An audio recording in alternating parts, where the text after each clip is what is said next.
le Centre islamique et culturel de Belgique a l'immense honneur de vous souhaiter à tous et à toutes la bienvenue à sa conférence mensuelle, Inch'Allah Bidnillah, et qui aura comme thème aujourd'hui le foulard dévoilé à Afwan. La thématique de notre rencontre aujourd'hui a trait à une question qui est d'actualité, autrement dit la question du foulard, du voile pour certains. Et il est tout à fait opportun d'aborder cette thématique face à ces débats passionnels qui agitent nos sociétés, qui agitent l'espace public, d'où l'intérêt de s'arrêter un instant à tête reposée pour pouvoir aborder cette question et la traiter sous différents angles et à travers ces différentes dimensions, comme vous pourrez le constater, Inch'Allah, et l'observer et l'écouter surtout durant les différentes interventions qui vont se succéder au fur et à mesure. Je ne vous cache pas, nous ne sommes pas en train de prêcher à des convaincus, parce que nous savons que vous toutes et tous, vous êtes convaincus quant au statut qui revient au hijab, au voile. Le but étant de cette intervention, en tout cas du moins la mienne, et certainement celle de mes collègues et de mes confrères qui vont se succéder après moi, afin de prendre la parole et de s'adresser à vous, le but étant de restituer à cette question sa vraie dimension, la place qui lui revient, qui lui échoit. Parce que vous savez, avant de s'adresser donc à des non-musulmans quant à la question du hijab, du voile ou du foulard, qui représente en tant que tel un droit légitime donc de la femme musulmane, garanti par les constitutions d'État, par les conventions internationales, dans le cadre de cette liberté d'expression religieuse. L'un des points fondamentaux, l'un des points cardinaux dans le débat avec les non-musulmans par rapport à cette question, c'est de distinguer deux choses. Il y a deux aspects où nous avons tendance à les confondre, et probablement il y a une confusion préméditée. Le premier aspect, c'est que la question du hijab, du voile, du foulard, est une question qui relève du droit constitutionnel. C'est une question qui relève du droit constitutionnel. À partir du moment où les constitutions d'État, les conventions internationales accordent le droit à chaque individu d'exprimer sa religion, ses convictions, ses pratiques religieuses, toute liberté, ça c'est un domaine. Ça c'est un aspect. L'autre aspect, c'est le débat philosophique.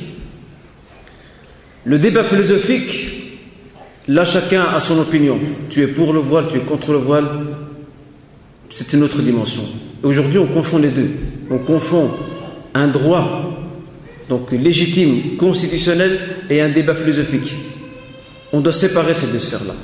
Le débat sur le hijab, est-ce bien ou non pour la femme, il restera jusqu'à la fin des temps. Jamais nous n'arriverons à le résoudre, parce qu'il y aura toujours des gens qui seront contre. Ça, il faut se mettre à l'évidence, donc ce point-là. En revanche, l'autre aspect, c'est notre droit en tant que citoyen, en tant que musulman aussi, de défendre ce qui nous revient. Chaque individu, quelle que soit sa croyance, a le droit de défendre cet espace de liberté qui lui revient. Et je voulais absolument souligner ce point car il est souvent sujet à confusion dans les débats avec les non-musulmans et même entre nous en tant que musulmans. Mais avant de s'adresser aux non-musulmans, il serait intéressant de lancer un débat intracommunautaire. Car malheureusement, nous avons des voix discordantes qui émanent des rangs des musulmans par rapport à cette question. Nous en avons entendu de toutes les versions concernant le hijab. Et cela vient de nos rangs, cela ne vient pas des non-musulmans. Entre ceux qui nous disent que le hijab, le voile, n'est qu'une tradition, parmi bien d'autres, c'est une coutume anti-islamique. Entre ceux qui disent non, c'était propre aux épouses du prophète, aujourd'hui, il n'est plus question de hijab.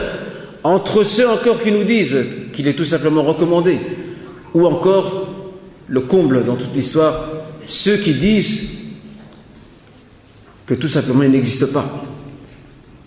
Qui, nous, elles, ont parcouru tout le Coran et ne l'ont pas trouvé.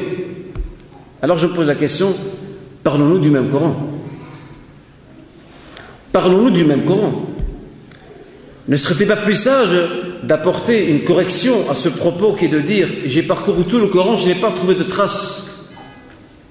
Je n'ai pas trouvé de verset, de référence indiquant l'existence de ce voile, ou du moins son obligation. » Ou l'inverse, son obligation, du moins son existence.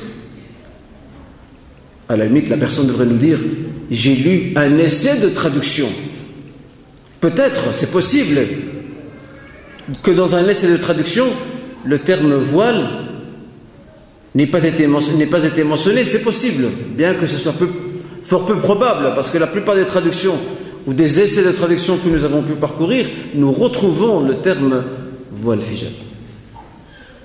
Face à ça, il est très important de pouvoir mener ce débat donc intracommunautaire pour pouvoir dégager une position commune. Cette position commune doit être assumée par les institutions qui représentent la communauté. Il est temps d'arrêter de donner la parole dans des questions religieuses à monsieur tout le monde. Ces questions-là doivent être traitées par ceux qui représentent les communautés musulmanes en Europe et en Occident. Et dernier point de cette petite introduction avant d'entrer dans le vif du sujet, c'est de rappeler à nos frères et sœurs que faire prévaloir ses droits est un droit. Faire prévaloir ses droits est un droit, à la condition sine qua non de l'exprimer correctement, en usant des moyens pacifiques et bien sûr conformes à notre éthique. Les moyens légaux et pacifiques qui sont mis à notre service pour exprimer notre droit et pour faire prévaloir notre droit ou nos droits, nous devons les utiliser et y avoir recours, sans violence ni agressivité. Ça ne sert à rien, la violence n'a jamais résolu un problème. Je passe à un autre point de mon intervention. Vous savez, toute personne à la recherche d'une vérité, quelle qu'elle soit, et ici le terme vérité est à prendre avec un petit V, pas un grand V. Toute personne à la recherche d'une vérité, et cette vérité, pour reprendre cette très belle définition donnée par ce savant dénommé Sharif Muhammad ibn Ali al-Jurjani dans son livre Al-Ta'rifat, lorsqu'il nous parle de Al-Haqiqa, la vérité, il nous dit qu'il s'agit de cette chose qui est établie d'une façon certaine, autour de laquelle il n'y a aucune ambiguïté. Pour arriver à ça, toute personne qui désire arriver à une vérité quelconque se doit de réunir 3 critères très importants. 3 critères fondamentaux. Le premier de ces critères, c'est de s'affranchir de ses passions. Parce que les passions de l'individu l'aveuglent, l'empêchent de voir la question sous sa vraie nature. Les passions entretiennent les préjugés et les raccourcis, parce que la personne ne veut pas voir la chose dans sa réalité. La personne préfère entretenir ses préjugés, ses raccourcis, ses amalgames. S'affranchir de ses passions, première chose. Deuxièmement, être objectif. Maintenant, après ta recherche, ton étude, ton investigation, tu es pour, tu es contre, c'est un autre problème. Mais au moins sois juste, sois objectif. Et troisièmement, ou plutôt suivre la rigueur scientifique et académique propre à toute recherche. Il est étonnant que lorsque nous évoquons n'importe quelle discipline profane,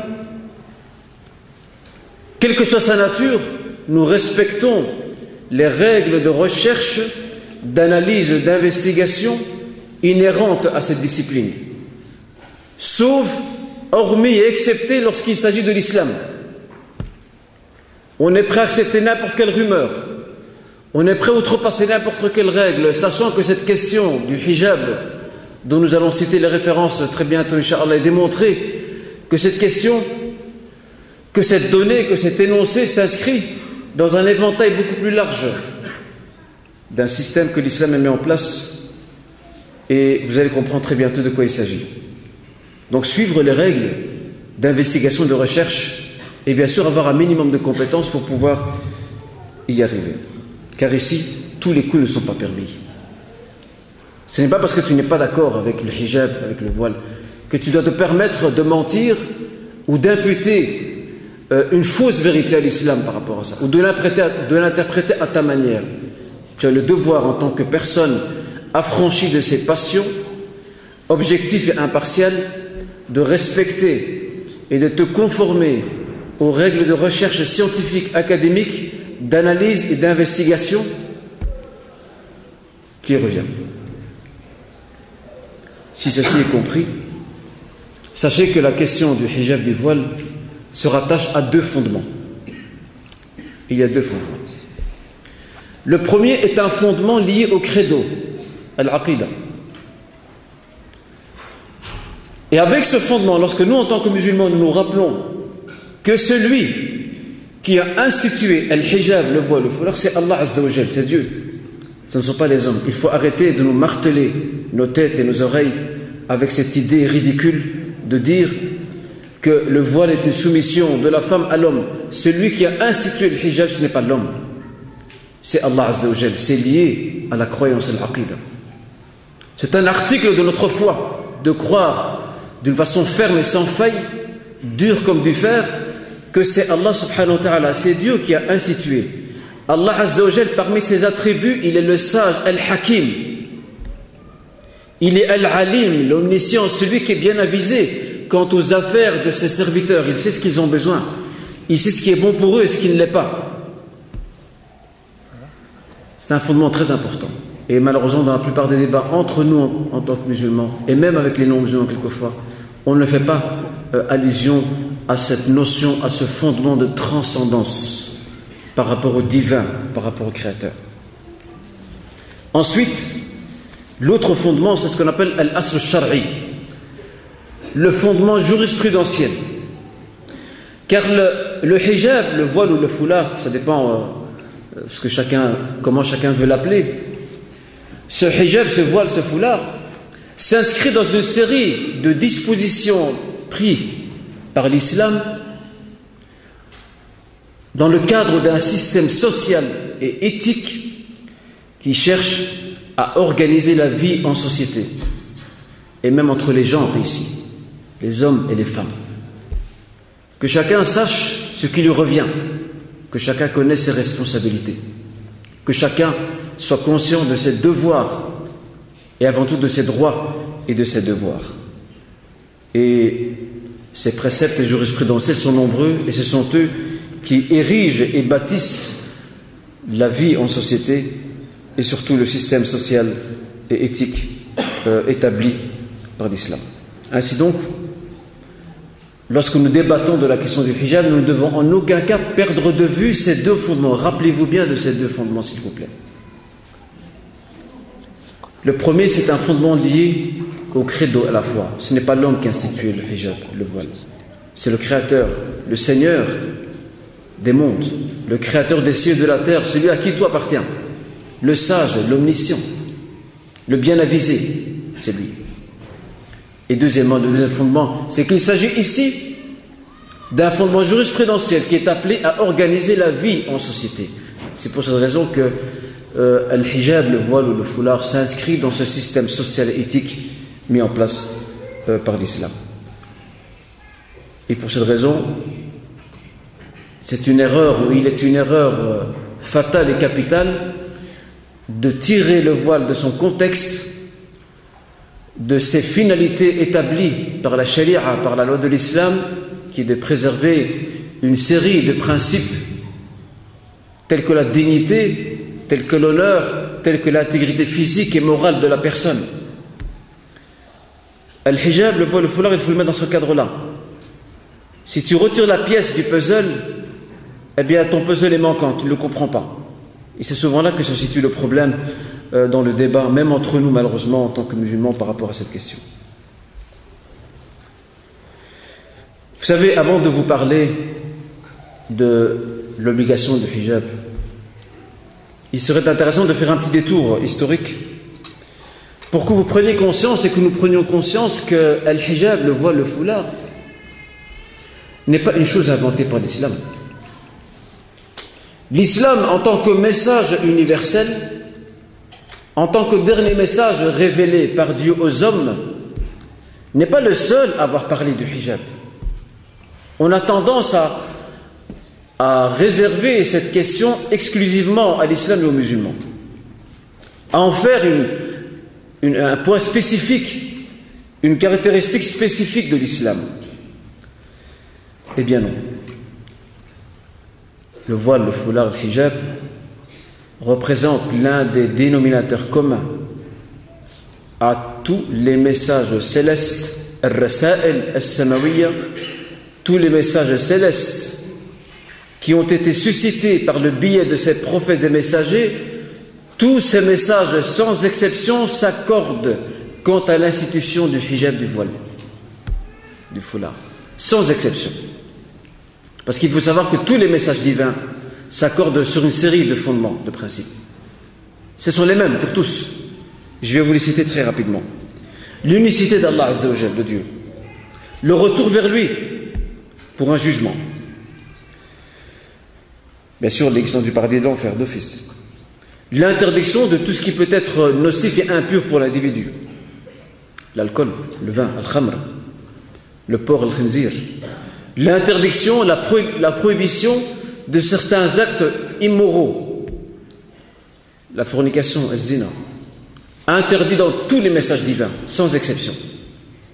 Et les exemples sont très nombreux. Aussi, les actes cultuels, la prière, le jeûne, la zakat, l'aumône, ces devoirs cultuels font partie de ce sur quoi s'accordent tous les messages divins, tous les messages célestes par lesquels les envoyés de Dieu ont été envoyés, ils s'accordent tous là-dessus.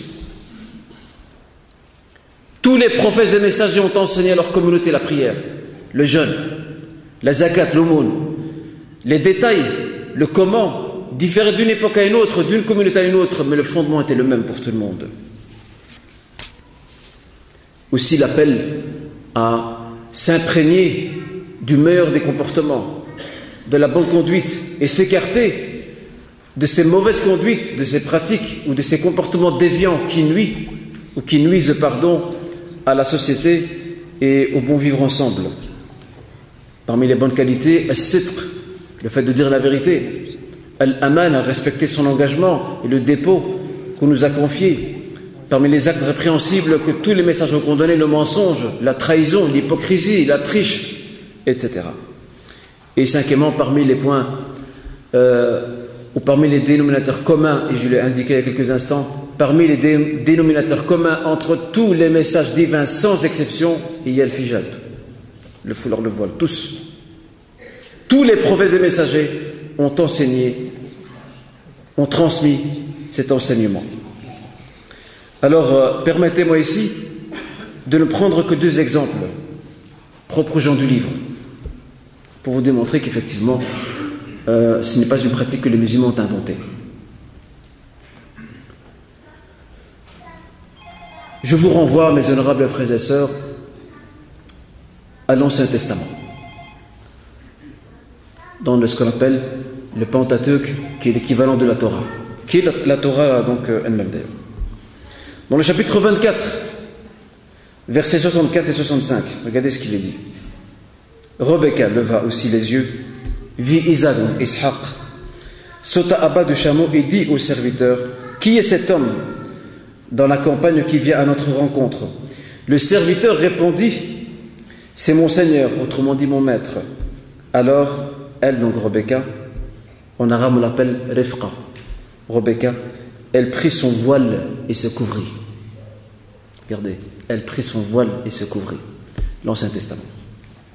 Dans le Nouveau Testament propre aux chrétiens, dans la première épître de Paul aux Corinthiens, chapitre 11, verset 6, pour ne citer que cet exemple, où on parle des assemblées religieuses et de rappel. Car si une femme n'est pas voilée, qu'elle se coupe aussi les cheveux, or, s'il est honteux pour une femme d'avoir les cheveux coupés ou d'être rasée, qu'elle se voile. Vous avez compris? Qu'elle se voile. Il y a d'autres passages dans l'Ancien et le Nouveau Testament qui démontrent que cet enseignement existait aussi chez ces livres qui nous ont précédés et même d'autres livres qui ne le sont pas parvenus. Certains me diront: oui, mais aujourd'hui il y a dans nos sociétés des athées, des agnostiques. qui ne reconnaissent pas ces religions, qui ne les acceptent pas, pourquoi leur parler? Et pourquoi aborder ces différentes références propres à la Bible avec ces deux parties, l'Ancien et le Nouveau Testament? Je répondrai par deux réponses. La première réponse, nous sommes ici en train de retracer un historique, l'Occident, qui revendique fièrement son héritage et son patrimoine judéo-chrétien, devrait se reconnaître dans ces passages. Et deuxième réponse par rapport à ça, c'est que quelqu'un qui est athée ou agnostique, le débat sera d'une autre nature. Parce que déjà, il ne croit pas en Dieu. C'est son choix, certes. Ou alors il a un doute, c'est le cas de l'agnostique. Mais ceci ne m'empêche pas, en tant que musulman ou en tant que musulmane, de me faire prévaloir, de faire prévaloir mon droit le plus absolu que me garantissent toutes les constitutions, les conventions, comme nous l'avons indiqué là tout à l'heure, de pouvoir revendiquer mon petit espace de liberté religieuse. Après, que tu sois d'accord ou non avec moi, ceci est un autre problème. Les Arabes, avant l'islam, avaient aussi le voile, le hijab. Il n'était pas porté par toutes les femmes, mais il existait également. Et quant à ceux qui nous disent aujourd'hui que le hijab, le voile, le foulard est une tradition, une coutume anté-islamique, nous les invitons à relire l'histoire correctement. Et je leur pose la question. Les Arabes avant l'islam, quelle religion prétendaient-ils suivre? Si nous retournons dans nos manuels d'histoire, nous verrons que les Arabes avant l'islam prétendaient avec beaucoup de fierté suivre la religion d'Abraham, Ibrahim alayhi salam. Ils l'ont déformé, ils l'ont dénaturé, ils l'ont altéré, et pourtant ils sont fiers d'être des descendants d'Ibrahim, Abraham, et de suivre son message. Et le hijab, le voile, le foulard qui était avant la période anti-islamique ou la période islamique fait partie de ces restants de messages que Ibrahim nous a légués. L'islam est revenu, il a tout simplement remis à sa place et il a recadré selon une série de préceptes qu'il serait malheureusement difficile aujourd'hui, durant cette conférence, de s'y attarder. Et je pense peut-être que mes confrères ici présents y feront peut-être quelques allusions. Donc on voit ici, mes honorables frères et sœurs, que le hijab dans la période anté-islamique, le voile, le foulard avant l'islam existait, et cela faisait partie, je le rappelle une fois de plus, de ces derniers vestiges du message abrahamique. Les savants de l'islam, toutes tendances confondues, je dis bien toutes tendances confondues, n'ont jamais, et ce pendant 15 siècles, n'ont jamais remis en question l'institution du hijab. Jamais. Toutes les tendances de l'islam, tous les savants de l'islam appartenant à toutes les tendances pendant 15 siècles, le hijab, le voile, le foulard faisaient partie des questions qui étaient sujets d'unanimité. Il n'y avait même pas à discuter. Il y a un ijma', c'est unanime. Et c'est pour cette raison que j'ai commencé par ce premier argument. Parce que le consensus et l'ijma' représente la troisième source législative de l'islam après le Coran et la sunna prophétique. Et ceci, on doit corriger à nos concitoyens non musulmans lorsqu'ils nous interpellent. Qu'est-ce qu'il y a dans votre Coran? Nous devons leur dire, nous n'avons pas que le Coran.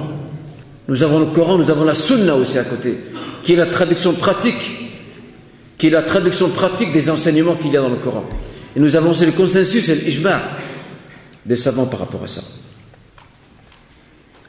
Quant au Coran, et je le dis en passant, le mot hijab dans le Coran a été utilisé 8 fois dans tout le Coran, sous différentes applications, sous différentes utilisations, mais il a été cité, évoqué 8 fois dans le Coran. Qu'on ne vienne pas nous dire après, j'ai parcouru tout le Coran, je n'ai pas trouvé de trace du mot voile ou d'un quelconque verset qui fait allusion à cette question. Je vous citerai la première référence indiquant que le voile est institué par l'islam. Et ici, on doit arrêter absolument de s'adonner à des jeux de mots. Il faut arrêter de s'adonner à des jeux de mots entre prescription et obligation. Si nous parlons de prescription que nous entendons par prescription religieuse, obligation, nous sommes d'accord. Si nous parlons de prescription comme étant un terme élastique dans lequel tu peux faire entrer même le recommandé, nous ne sommes pas d'accord. Et malheureusement, dans certains pays d'Europe, il y a des représentants de communautés musulmanes qui, pour éviter de dire obligatoire, ont préféré dire c'est une prescription. À toi de jouer comme tu as envie dans le mot après. Utilise-le et instrumentalise ce terme comme tu le veux. Alors ici, il est important de se mettre d'accord sur le vocable, sur les vocabulaires. C'est très important. Sinon, le débat ne mène nulle part. C'est un fard, c'est une obligation. Après que tu aies établi que c'est une obligation, appelle-le comme tu veux. Tu veux l'appeler institution, tu veux l'appeler prescription. Comme le dit l'expression en arabe, la mushahata fil istilah. Il n'y a pas lieu de polémiquer quand nous sommes d'accord sur le fond quant à la forme du vocabulaire utilisé. Nous avons ce premier verset qui est dans la sourate Al-Ahzab, la sourate les coalisés, verset 59. Dans ce verset, Allah Azza wa Jal, notre Seigneur, s'adressant à son messager, lui dit Ya ayyuhan nabi, qul li azwajika wa li banatika wa nisa'il mu'minin yudnina alayhinna min jalabibihin dhalika adna an yu'rafna fala yu'dhayn. La traduction. Ô prophète, dis à tes épouses, à tes filles et aux femmes des croyants que l'on ne nous dise pas après que c'était propres épouses du prophète sallallahu alayhi wa sallam. Ô prophète, dis à tes épouses, à tes filles et aux femmes des croyants de ramener un pan, de leur voile sur elles. C'est le meilleur moyen pour elles de se faire connaître et d'éviter ainsi d'être offensées. Une petite remise dans le contexte de ce verset. Retournez à ce verset dans la sourate des coalisés, sourate Al-Ahzab. Toute la page est consacrée à l'éthique sociale, as-suluk al-ijtima'i, à la manière de vivre en société dans le respect de chacun d'entre nous. Que l'homme apprenne à respecter l'épouse ou la femme et que la femme apprenne à respecter l'homme. Retournez à la page, vous allez voir. Toute une éthique est développée par rapport au respect, par rapport à la vie sociale et à l'éthique sociale. Et c'est pour cette raison que c'est une injustice d'isoler ce verset de tout son contexte référentiel. Je rappelle le verset. Ya ayyuhan nabi, qul li azwajika wa banatika wa nisa'il mu'minin yudnina alayhin min jalabibihin dhalika adna an yu'rafna fala yu'dhayn. Le terme jalabib cité dans le verset, qui est le pluriel de jilbab. Je ne vais pas rentrer dans les détails propres aux définitions données à ce terme jilbab, mais je vous dirai une chose, ce sur quoi s'accordent tous les linguistes, al-lughawiyoun, ils s'accordent tous qu'il s'agit de couvrir sa tête. Après, est-ce que cela inclut le visage ou non? Ça, c'est un autre débat. Le fameux niqab, c'est un autre débat. Ça, les savants sont controversés depuis 15 siècles. Depuis 15 siècles, ils sont en désaccord entre eux, chacun a ses arguments quant au fait, par rapport au niqab, est-il obligatoire ou non? Il faut respecter les deux avis. Et ce n'est pas nous aujourd'hui, durant cette conférence, qui allons résoudre ce problème. Respectons la vie de chacun par rapport à ça. Ok? Et sachant que le niqab existe. Il existe. Et nous avons de nombreux textes qui indiquent son existence. Maintenant, est-il obligatoire ou non? La femme se doit-elle de le porter ou non? Ça, c'est un autre champ de débat. Et je le rappelle, nous n'allons pas le résoudre ici. Si nos savants, nos référents depuis 15 siècles ne l'ont pas résolu. Je pense que la question est très claire à ce niveau-là. Donc, jalabib, pluriel de jilbab, inclut d'office, in facto, couvrir la tête. Ça d'office.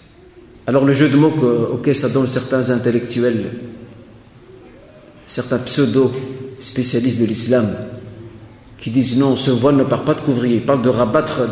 C'est comme si la femme était une sorte de foulard ou de châle sur ses épaules.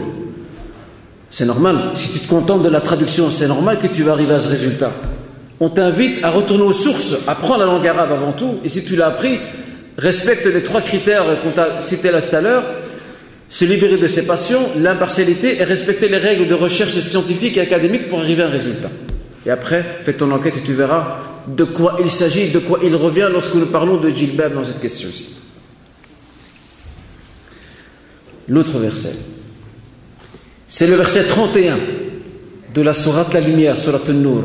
Et une fois de plus, lorsque nous retournons à ce verset, de nouveau, toute la page et tous les versets précédents et ceux qui suivent parlent d'éthique sociale. Regardez, rappelez-vous ce qu'on a dit là tout à l'heure. Al-hijab, c'est l'un des éléments qui s'inscrit dans un système social éthique propre à l'islam. Comment vivre en société dans le respect de chacun, tout simplement. Et c'est un acte de foi avant tout, à travers lequel on se soumet à Dieu et pas aux hommes. Je vous cite la référence de ce verset. Dans ce verset, il est dit, après avoir parlé des hommes, juste avant, dans le verset 30, on demandait aux hommes de baisser une partie de leur regard. Maintenant, la suite, on s'adresse aux femmes. وَقُلْ لِلْمُؤْمِنَاتِ يَغْضُضْنَ مِنْ أَبْصَارِهِنَّ وَيَحْفَظْنَ فُرُوجَهُنَّ وَلَا يُبْدِينَ زِينَتَهُنَّ إِلَّا. Qui connaît la suite du verset? إِلَّا مَا ظَهَرَ مِنْهَا. Très important ça. Ô messager de Dieu, dis aux femmes croyantes de baisser une partie, de rabattre une partie de leur regard, ou de baisser une partie de leur regard, de préserver leur chasteté. Et ce n'est pas tout. La suite de la traduction. Elles sont aussi invitées à rabattre leur voile sur leur poitrine, à nous montrer leurs atouts qu'à leurs époux, leurs pères, leurs beaux-pères, etc. Donc, وَلْيَضْرِبْنَ بِخُمُرِهِنَّ عَلَى جُيُوبِهِنَّ. Khumur, qui est le pluriel de khimar.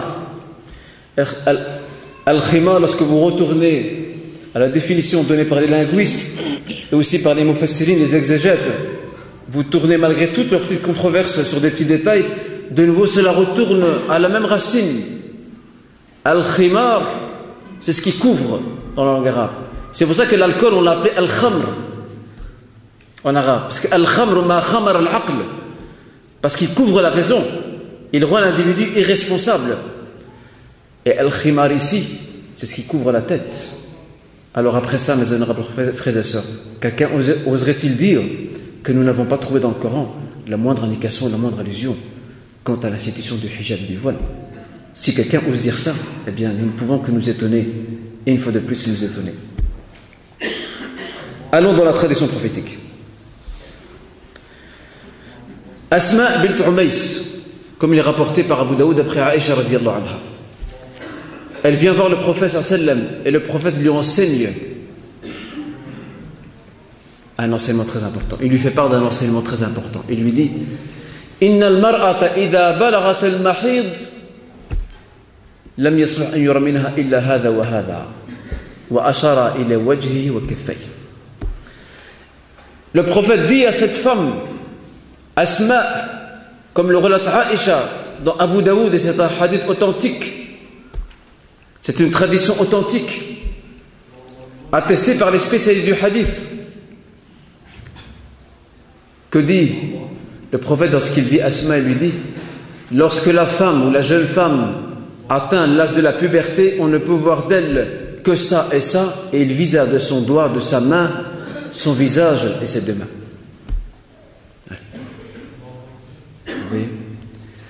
Dans une autre tradition prophétique rapportée par At-Tabarani, d'après le compagnon Uqba ibn Amr, et c'est une tradition qui a aussi été authentifiée.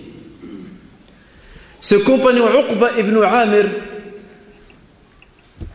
donc parle de sa sœur qui a fait un vœu, ce qu'on appelle nadr, elle a fait une promesse à Dieu, un engagement, de marcher jusqu'à la Mecque en ayant la tête découverte et les pieds nus.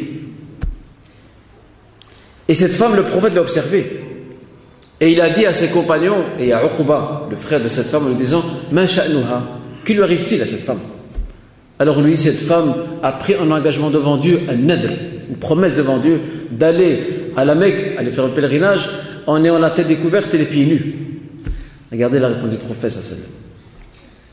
Il dit Muruha faltakhtamir waltarkab waltahujj. Ordonnez-lui qu'elle se couvre la tête, qu'elle monte, qu'elle choisisse une monture et qu'elle aille faire son pèlerinage. Ici, le prophète utilise le terme waltakhtamir, le khimar.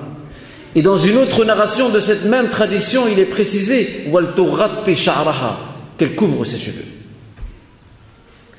Et je terminerai par un dernier point, Inch'Allah, propre à mon intervention, si vous me permettez.